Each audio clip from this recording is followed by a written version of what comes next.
una vez una señora que tenía cáncer, casi me sacan de la casa corriendo porque le dije, y me dijo, padre, tengo cáncer, te felicito. Entonces me dice, ¿cómo así, padre? Porque tengo cáncer. Imagínate, te están dando la oportunidad de prepararte, te están dando la oportunidad de disfrutar cada día al máximo nivel. A pocas personas hoy le dieron esa posibilidad. Gente que salió de la casa y no se despidió y no le dijo a su esposa que la amaba. Cuando uno le informan una noticia tan compleja, pues uno tiene que decir, bueno, agradezco que me lo hayan dicho porque ahora tengo la posibilidad de aprender algo nuevo, de un renacimiento y crecer a partir de esto que estoy viviendo.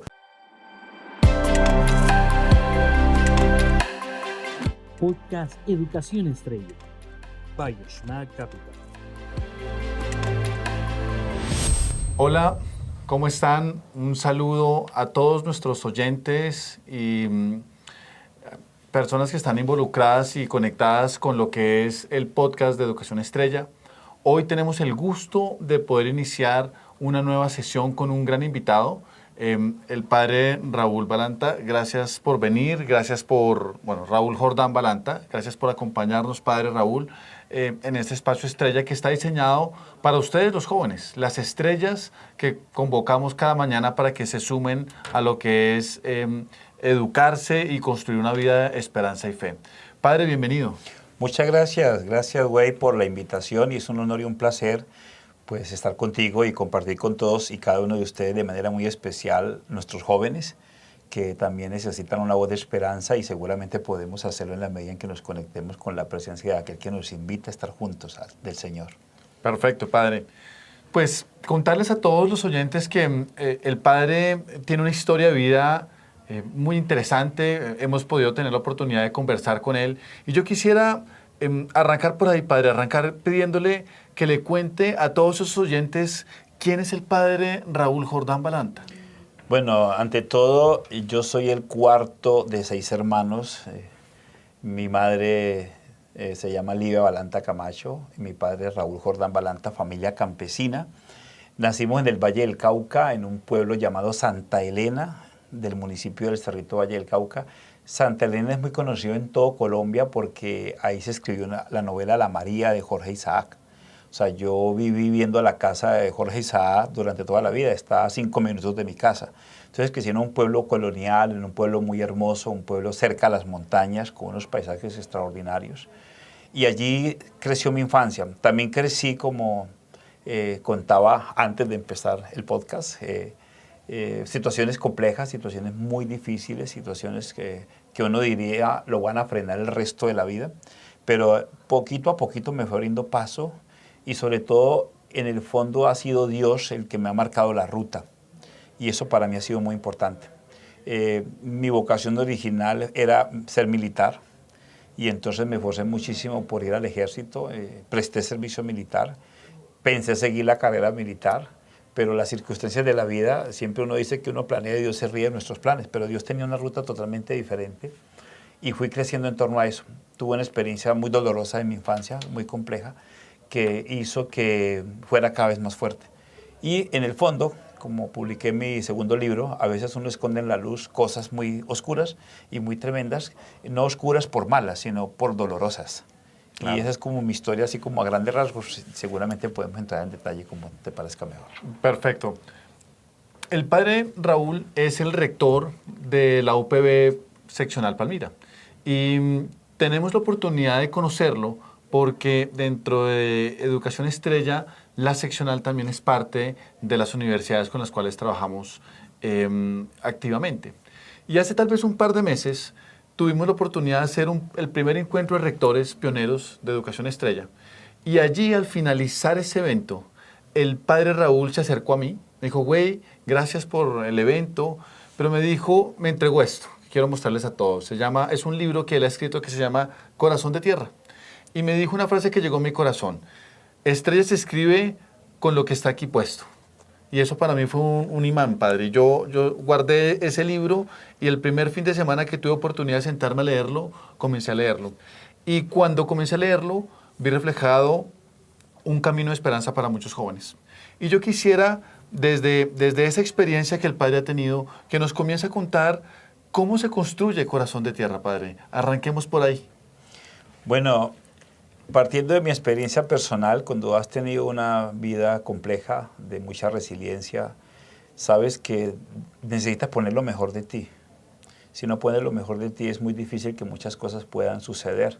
Si quieres hacer algo nuevo y diferente, tendrás que cambiar lo que eres en esencia. Me refiero a eso que eres y que tienes que ser en función de lo que Dios quiere de ti. Entonces, empecé a buscar ayuda. Activé mi red de apoyo y aparecen personas. Cuando uno activa la red de apoyo, aparecen personas.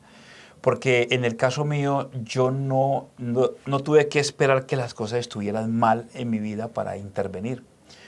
A veces cuando las cosas van bien, es justamente el problema. Porque un partido de fútbol, cuando ganas por 6-0, no revisa los errores de la defensa. Pero cuando pierdes, sí. Y resulta que yo estaba ganando. Me ha ido bien en todo. El mejor estudiante en el colegio, sobresaliente. Fui a Roma a estudiar. Con todos los honores, graduado, aprendí un idioma nuevo, rector de una de las mejores universidades de Colombia, ponderado por la inteligencia. Entonces, ¿qué tengo que revisar si todo está bien? Pero solo cuando te enfrentas a tu soledad, cuando paras, cuando no vienes acelerado, cuando tienes que replantear cosas, es cuando aparecen las heridas y los fantasmas. Y en torno a eso me tocó ir a lo mejor que tenía, pero también descubrir qué era aquello que tenía que sanar y que se convertía en sufrimiento. ¿Qué implicó eso?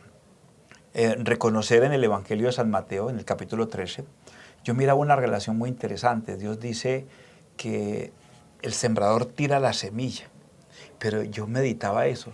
La semilla es buena, dice Marcos, ¿no? La semilla es buena y crece sin que uno sepa cómo.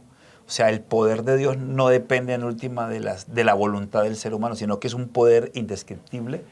Pero dice también el Evangelio de Mateo que la semilla, siendo tan buena y tan poderosa, solo crece donde hay tierra buena. Y entonces me pregunté, ¿qué clase de tierra soy yo? O sea, si mi tierra no es buena, pues aunque yo tenga la semilla buena, pues no va a crecer nada. Y no es problema de Dios, porque Dios nos dio un montón de herramientas para usarlas. 95.000 millones de neuronas. ¿Para qué? Para pensar, para analizar. Te dio emociones, te dio redes neuronales. ¿Para qué? Para usarlas. Y dependía de mi responsabilidad el poder entender eso. Entonces empecé a sentir de que evidentemente yo todo el tiempo estuve hablando de la semilla y me volví experto en la semilla. Hasta el punto de que yo podía dar conferencias sobre la semilla y la gente aplaudía. Porque claro, es que qué tipo sabe teología, buenísimo. Pero a pesar de ser tan bueno hablando de la semilla, iba rezagado en mi tierra, en mi humanidad. Y me empecé a cuestionar, o sea, ¿será que como sacerdotes o como cristianos estamos llamados solamente a tener ideas bonitas en la cabeza, sino cómo opera esto? Y Corazón de Tierra nace de esas meditaciones personales de confrontarme dentro de mi humanidad y decirle, Señor, bueno, tú estás colocando una semilla poderosa, pero mi tierra sigue quebrada. Alguien me decía, mira, Dios es como las ondas de radio. Está ahí, pero si no tienes el transistor, no vas a escuchar radio. Entonces, por lo tanto, no es que Dios no quiera que tú escuches, sino que dices, es que estoy dando todas las emisoras, todo está a la mano. El único problema es que no estás en la frecuencia correcta. Y si no tienes la frecuencia correcta, no vas a vibrar en la frecuencia que Dios quiere. Todo esto me llevó incluso, como te das cuenta, en este caso, hasta el mundo subatómico, es cómo funciona la humanidad. Investigar el tema de las neurociencias un poco, qué más puedo entregar, cómo funciona el cerebro, qué es la dopamina, qué es el cortisol, cuál es el equilibrio de la dopamina, el dolor. Entonces tengo que abrazar el dolor para evitar el sufrimiento. Entonces empezó un proceso de investigación, de lectura ansiosa y alegre, porque era leer a Dispenza, era leer a Eckhart Tolle, a Mark Welling, y todos estos escritores que están hablando del cerebro, de cómo funciona la energía, Tesla, y tantas cosas que no son tradicionales, pero que me dan herramientas dentro de mi humanidad, y empiezo yo a sentir que mi vida vibra en una frecuencia hoy totalmente diferente. El dolor, qué maravilloso, siempre está ahí, pero hoy me resisto al sufrimiento, porque yo siento que humanamente nuestros cuerpos no están diseñados para sufrir. Ya no me intoxico con dopamina ni con cortisol, sino que trato de equilibrar. El equilibrio de la dopamina para mí hoy es el dolor. El dolor es una buena dosis de dolor de vez en cuando, es muy saludable. Cuando uno dice, ok, voy a comerme un pastel, pero más rato. Voy a jugar un poco en el PlayStation, pero más tarde. Ese dolorcito es muy saludable y a mí me ha servido muchísimo porque es un ayuno de dopamina. Me refiero a que cuando empiezo a hablar de estas cosas es porque me doy cuenta cómo funciona un poco el cerebro empiezo a leer y me doy cuenta de qué es lo que tengo que hacer para que realmente mi vida sea lo que tiene que ser, sin chantajearme, pero tampoco vivir atrapado en el cortisol, que es el estrés permanente.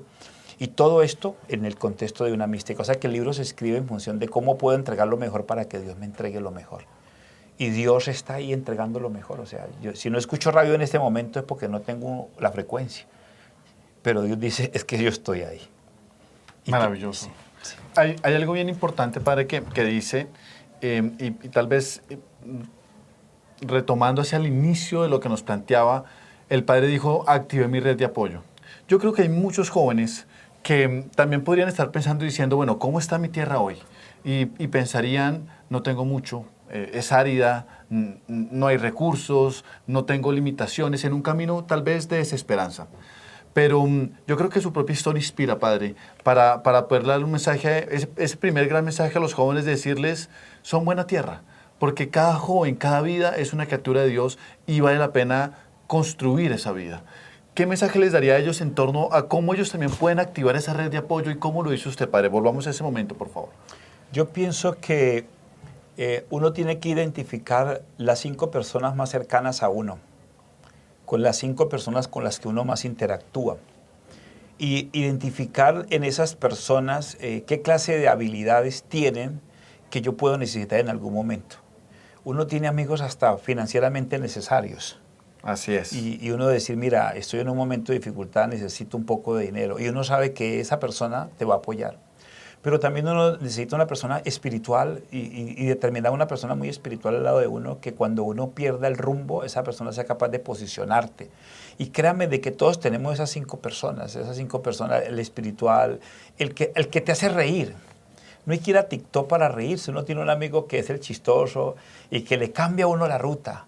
Y qué bueno saber esperar. O sea, hay que aprender a tener paciencia. En neurociencia se habla de aprender a no perder el lóbulo prefrontal. Posponer la recompensa inmediata de la dopamina, posponer, porque eso es el vicio, ¿no? La adicción es lo inmediato. Muchachos, cuando uno es capaz de posponer, poner un poquito de espera, uno va recuperando esa capacidad de espera, esa capacidad, ese renunciar a la recompensa inmediata y empezar a encontrar el propósito. Porque el problema es que estamos en una sociedad que cambia el sentido por sensaciones.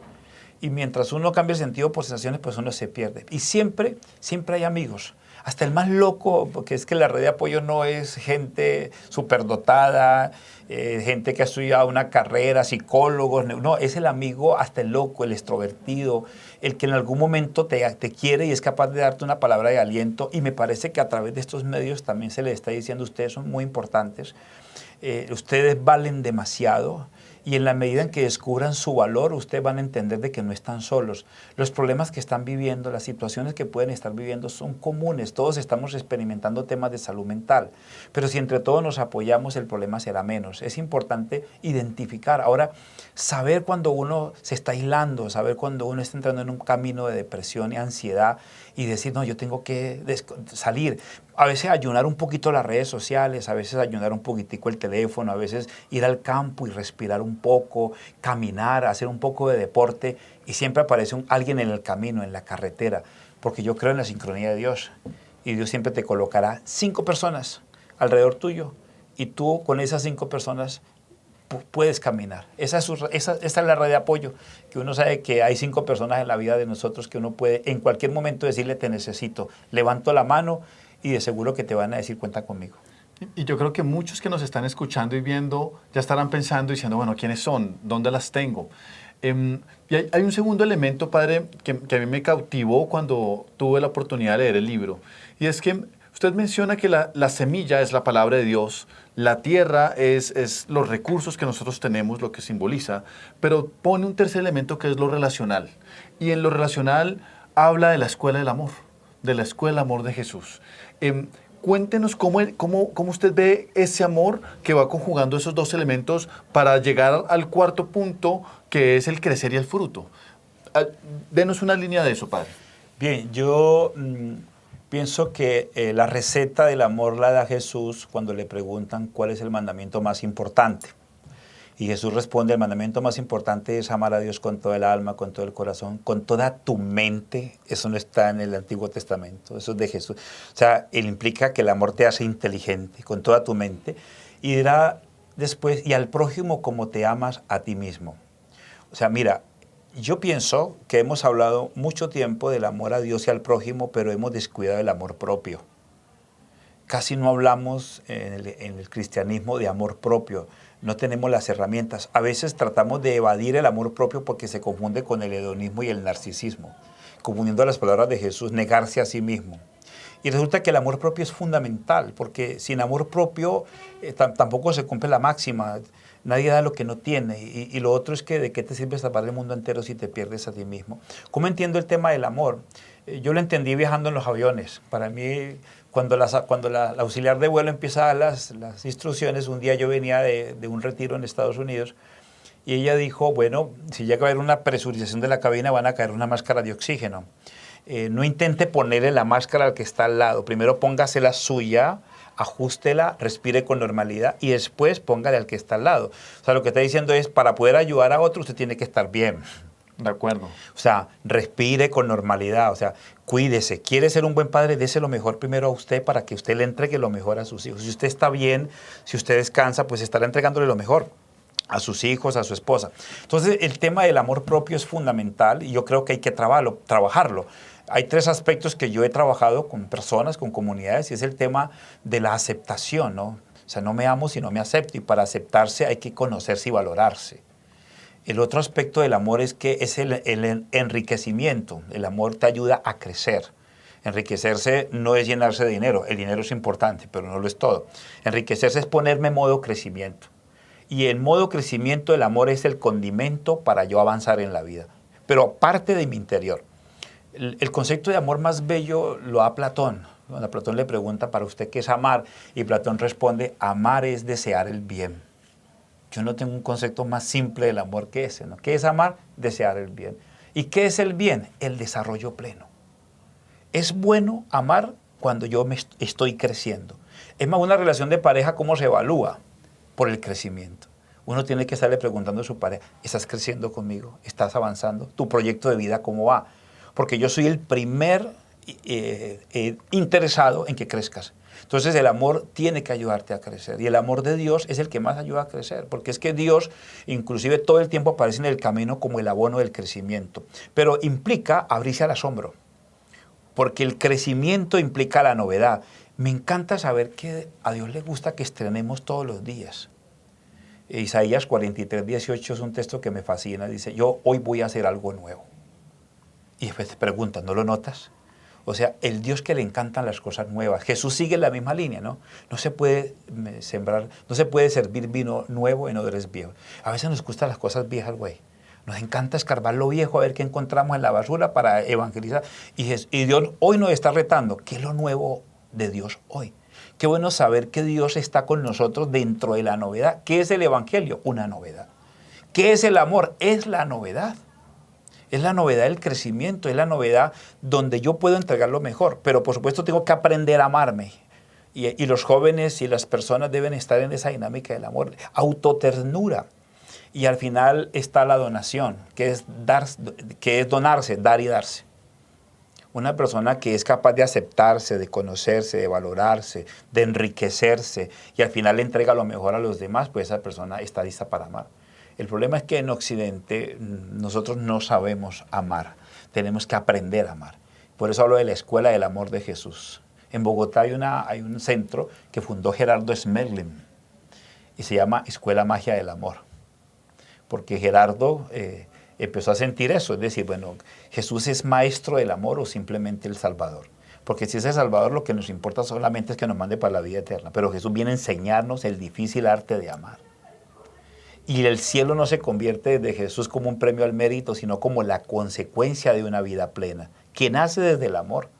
O sea, casi que lo que Jesús nos está diciendo, mire, esto es simple, hay 3 prioridades en mí que deseo que estén en ustedes. La comida, la salud y las relaciones humanas marcadas por un amor libre, un amor desinteresado, un amor genuino, un amor gratuito.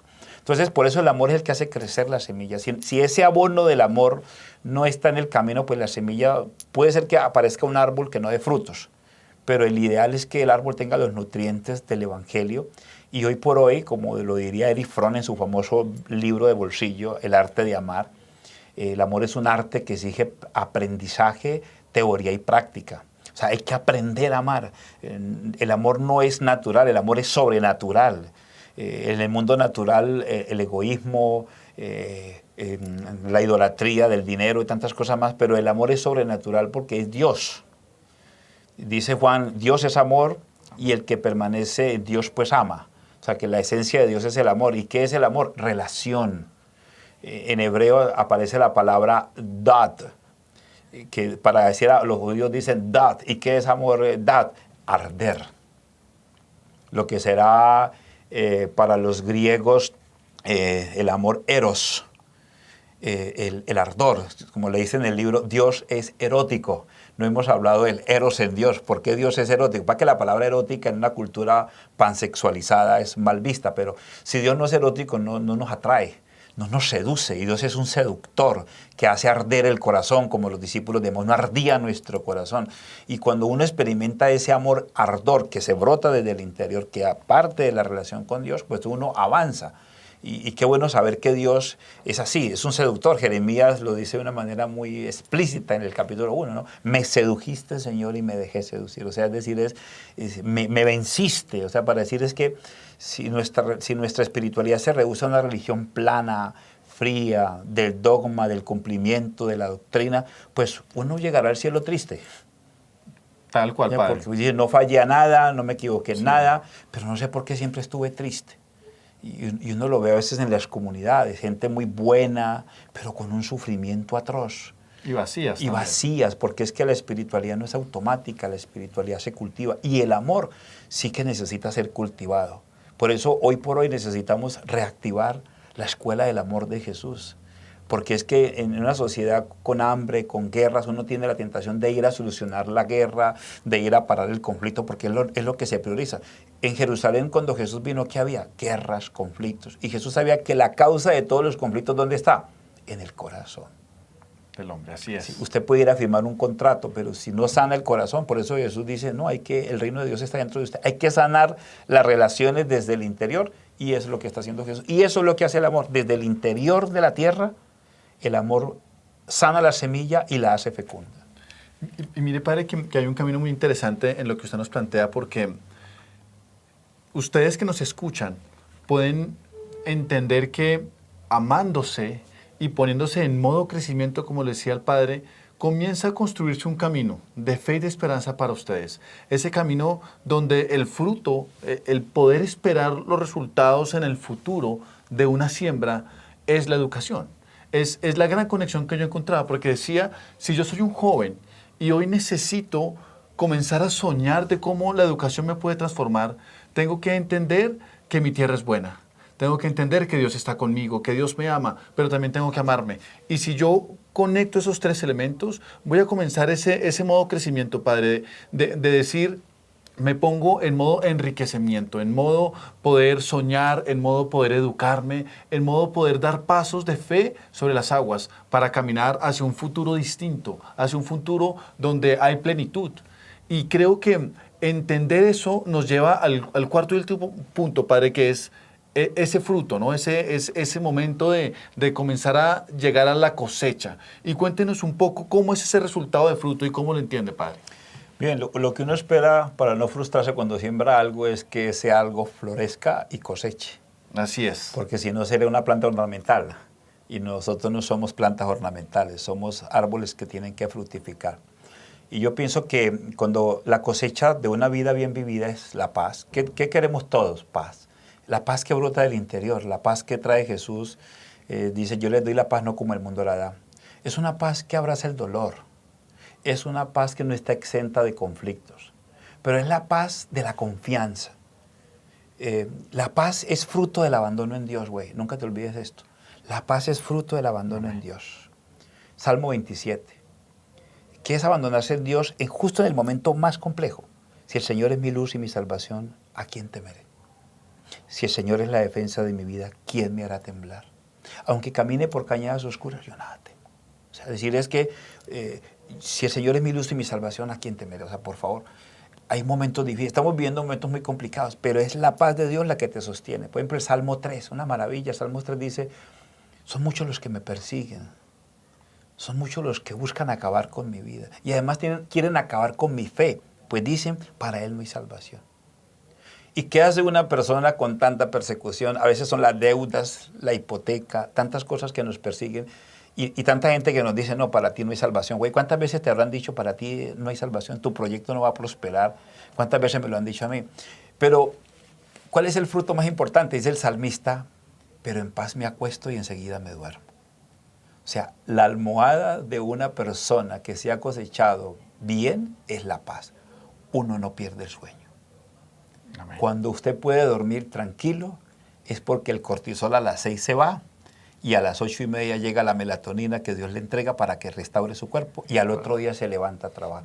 Con los problemas de las 6, de las 5 y de las 4, pero en paz. La gente lo ve a uno como loco porque dicen, ¿usted cómo hace para...?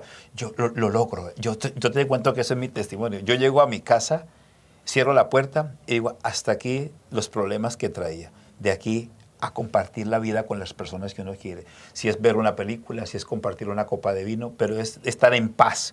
Porque uno reclama ese espacio de paz. Y qué bueno llegar a la casa y encontrar una familia que te espera en paz. Y eso hay que cultivarlo. Pero abandonarse en Dios es cultivar una espiritualidad mística, una espiritualidad de conexión, una espiritualidad de relación, una espiritualidad de reconocer que Dios te habita, que es lo más profundo, ¿no? El Evangelio de Juan, al que me ama, mi Padre lo amará, y vendremos a Él y haremos morada en Él. Qué maravilla decir eso, es que la mística de ser habitado por el que me trae la paz. Y es la espiritualidad, por eso yo en el libro no hablo de teoría, sino es la mística, es la capacidad de detenerse. ¿Qué es ser espiritual? Saber parar. Saber hacer nada. Salmo 34:7. Saber hacer nada. Dice, pídele al Señor con fe. ¿Y qué más hago? Siéntate a esperar. Ojo que esta no es la pasividad de la inactividad, sino que cuando yo le he pedido algo a Dios, estoy sintiendo que eso que le estoy pidiendo a Dios, ante eso soy impotente. Yo no le puedo pedir a Dios, Señor, ayúdame a multiplicar 2 por 2. No, eso es tu trabajo. Tienes neuronas. Pero cuando le pido algo a Dios, yo tengo que definir en qué soy impotente. Porque la oración es la tensión entre mi impotencia humana y la omnipotencia divina. Dios no tiene que ser molestado con cosas que tú mismo puedes hacer. Pero lo que puedes hacer, Dios lo potencializa. Amén. Pero esa es la espiritualidad. Reconozco mi impotencia. Séle fiel a una mujer, séle fiel a un hombre en el matrimonio. Ante eso, naturalmente, somos impotentes. Y necesitamos la omnipotencia, necesitamos la trascendencia, la gracia de Dios, la oración en familia. Y una oración que brota del hígado, desde lo más profundo de las entrañas. Y de esa manera uno siente de que el fruto más grande que uno puede pedirle a Dios es la paz. Y esa paz la añoramos todos. En el camino, yo por ejemplo, tú conoces un poco más la cultura japonesa, el Ikigai.